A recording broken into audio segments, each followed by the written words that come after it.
आज class 9 NCERT biology part 3 में हम जानेंगे सेल ऑर्गेनेल्स के बारे में।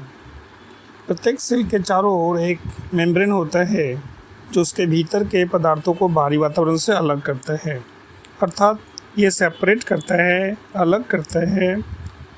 मल्टीसेलुलर ऑर्गेनिज्म के सेल, लार्ज और कॉम्प्लेक्स सेल में भी जटिल रासायनिक प्रक्रिया होती है जो उसके रचना एवं कार्यों को मदद करती है। ये सारी क्रियाओं को करने के लिए सेल के अंदर सूक्ष्म जीवित मेम्ब्रेन बाउंड रचना होती है जिसे सेल ऑर्गेनल्स कहते हैं। यह एक यूकैरियोटिक का फीचर है जो इसे प्रोकैरियोटिक से अलग करता है। केवल यूकैरियोटिक सेल में ही मेम्ब्रेन बाउंड ऑर्गेनल्स पाए जाते हैं जो लिविंग होते हैं।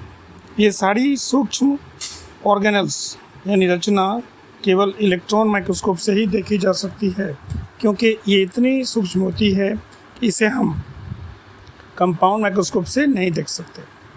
हम लोग न्यूक्लियस के बारे में आगे पढ़ चुके हैं। अब हम लोग कुछ महत्वपूर्ण सेल ऑर्गन्स के बारे में जानेंगे। वे हैं endoplasmic reticulum, Golgi apparatus, lysosomes, mitochondria और प्लास्टिड। ये सभी काफ़ी महत्वपूर्ण हैं क्योंकि ये सभी सेल के लिए महत्वपूर्ण कार्य करते हैं। सबसे पहले हम एंडोप्लाज्मिक रेटिकुलम के बारे में जानेंगे।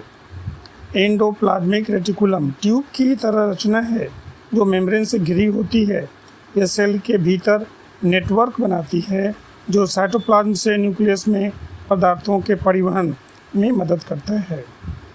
एंडोप्लाज्मिक रेटिकुलम मेम्ब्रेन की रचना है जो प्लाज्मा मेम्ब्रेन की तरह ही होती है। इसमें प्रोटीन और लिपिड होता है, यानी यह भी प्रोटीन और लिपिड की बनी होती है।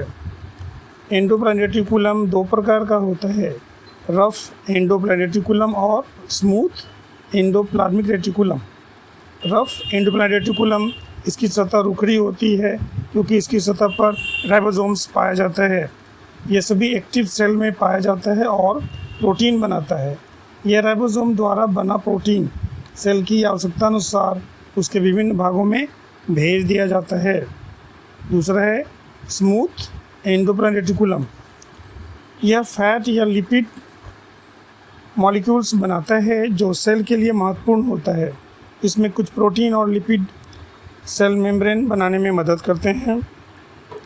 अगर यूनिसेलुलर एनिमल की बात करें तो जब उसमें फूड लिया जाता है तो उसका मेम्ब्रेन रप्चर हो जाता है, फट जाता है।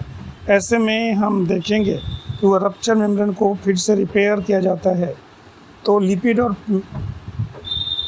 और प्रोटीन के द्वारा जो मेम्ब्रेन को रिपेयरिंग होती है उसे हम मेम्ब्रेन बायोजेनेसिस कहते हैं। कुछ दूसरे प्रोटीन और लिपिड एंजाइम्स और हार्मोन भी बनाते हैं। यद्यपि एंडोप्लाज्मिक रेटिकुलम देखने में काफ़ी भिन्न होते हैं विभिन्न सेलों में, किंतु ये एक नेटवर्क सिस्टम बनाते हैं। इस प्रकार एंडोप्लाज्मिक रेटिकुलम साइटोप्लाज्म और न्यूक्लियस के बीच पदार्थों के आवागमन के लिए एक चैनल का कार्य करता है। एंडोप्लाज्मिक रेटिकुलम सेल के साइटोप्लाज्म में एक फ्रेमवर्क की तरह कार्य करता है। वर्टिब्रेट के लीवर सेल में स्मूथ एंडोप्लाज्मिक रेटिकुलम कई पॉइजन और ड्रग्स के डिटॉक्सिफिकेशन का कार्य भी करता है।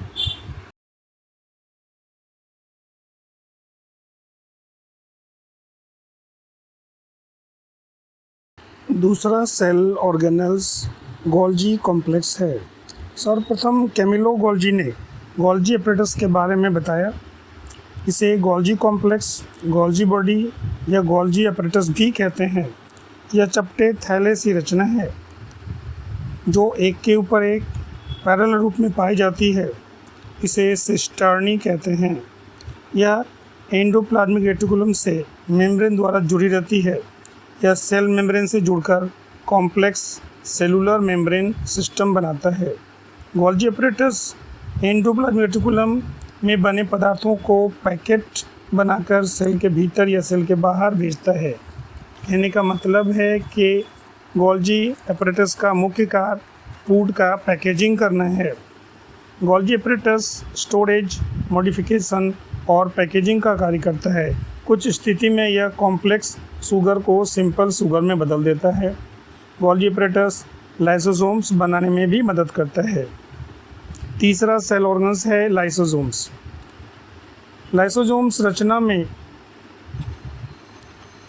मेम्ब्रेन से घिरी थैली है जिसमें डाइजेस्टिव एंजाइम्स भरे होते हैं। ये एंजाइम्स रफ एंडोप्लाज्मिक रेटिकुलम द्वारा बनते हैं। लाइसोसोम्स सेल से बेकार पदार्थों को निकालने का कार्य करता है। यह बाहरी पदार्थों एवं खराब ऑर्गेनल्स को डाइजेस्ट कर सेल में सफाई का कार्य भी करता है। बाहर से आने वाले पदार्थ जैसे बैक्टीरिया या फूड या ऑर्गेनल्स को कॉम्प्लेक्स से सिंपलर फॉर्म में बदल देता है। लाइसोसोम्स ऐसा कर सकता है क्योंकि उसमें पावरफुल डाइजेस्टिव एंजाइम्स पाए जाते हैं जो किसी भी ऑर्गेनिक मटेरियल को डाइजेस्ट करने की क्षमता रखते हैं। सेल के मेटाबॉलिज्म में डिस्टर्बेंस के कारण यदि सेल डैमेज हो जाता है तो लाइसोसोम फट सकता है और एंजाइम सेल को डाइजेस्ट कर सकता है। मतलब सेल के सभी ऑर्गेनल डिसॉल्व हो जाएंगे, ख़त्म हो जाएंगे। इस तरह सेल का डेथ हो जाता है। सेल के डेथ हो जाने के कारण लाइसोसोम्स को सेल की आत्महत्या की थैली या suicidal bag of the cell भी कहते हैं। नेक्स्ट सेल ऑर्गेनल में हम पढ़ेंगे माइटोकॉन्ड्रिया के बारे में। माइटोकॉन्ड्रिया को सेल का पावर हाउस कहा जाता है। ये दोहरी दीवार से घिरी रचना है। बाहरी दीवार पोरस होती है जबकि भीतरी दीवार काफ़ी मुड़ी हुई होती है और अंगुली की तरह की रचना बनाती है जिसे क्रिस्टी कहते हैं। ये फोल्ड्स एटीपी बनाने वाले केमिकल्स के लिए सरफेस एरिया बढ़ा देते हैं। जीवन के लिए होने वाली विभिन्न क्रियाओं में ऊर्जा की आवश्यकता होती है जो माइटोकॉन्ड्रिया द्वारा एटीपी के रूप में मिलता है। कहने का अर्थ है कि जो भी एनर्जी फूड से हमें मिलती है वो एटीपी के रूप में स्टोर हो जाती है।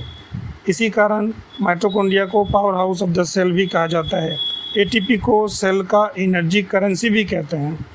एनर्जी करेंसी मतलब जब कुछ खरीदना होता है तो हम करेंसी का यूज़ करते हैं।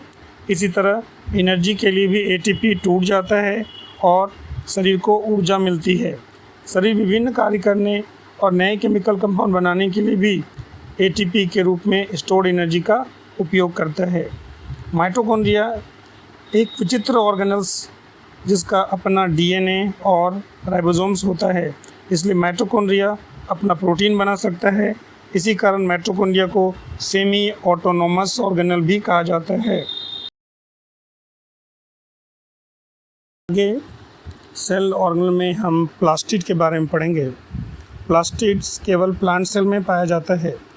यह दो प्रकार का होता है, क्रोमोप्लास्ट जो रंगीन कलरफुल होता है, दूसरा ल्यूकोप्लास्ट जो सफ़ेद या रंगहीन होता है। क्रोमोप्लास्ट जिसमें क्लोरोफिल पिगमेंट पाए जाते हैं उसे क्लोरोप्लास्ट कहते हैं। क्लोरोप्लास्ट पौधों में फोटोसिंथेसिस के लिए महत्वपूर्ण होता है। क्लोरोप्लास्ट में क्लोरोफिल के अलावा येलो और ऑरेंज पिगमेंट भी पाए जाते हैं। ल्यूकोप्लास्ट रंगीन होते हैं और स्टार्च, ऑयल्स और प्रोटीन ग्रेन्यूल को स्टोर करते हैं। क्लोरोप्लास्ट भी डबल वॉल मेम्ब्रेन से घिरी रचना है जिसमें भीतर वॉल में जो मटेरियल पाए जाते हैं उसे स्ट्रोमा कहते हैं। स्ट्रोमा में डिश के आकार की रचना को थैलाकॉइड कहते हैं जो एक क्वाइन की तरह एक के ऊपर एक अरेंज होते हैं जिसे ग्रेना कहते हैं। क्लोरोप्लास्ट में भी डीएनए और राइबोसोम पाए जाते हैं। प्लास्टिड को भी सेमी ऑटोनोमस ऑर्गेनल कहा जाता है। नेक्स्ट हम वैक्यूल्स के बारे में जानेंगे। ये सॉलिड या लिक्विड कंटेंट के स्टोरेज सेक जैसे होते हैं, थैले हैं जिसमें लिक्विड भरा होता है।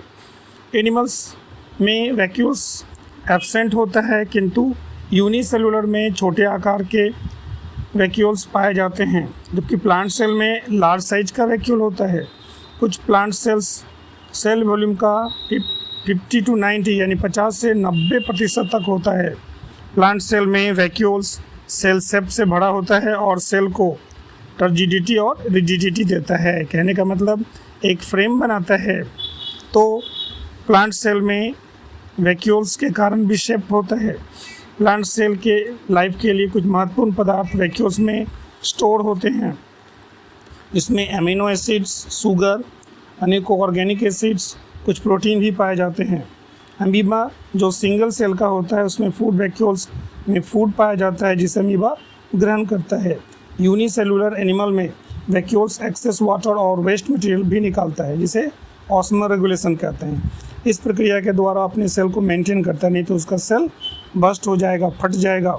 इस प्रकार प्रत्येक सेल मेम्ब्रेन और ऑर्गेनेल्स के कारण अपनी क्षमता और संरचना के आधार पर कार्य होता है।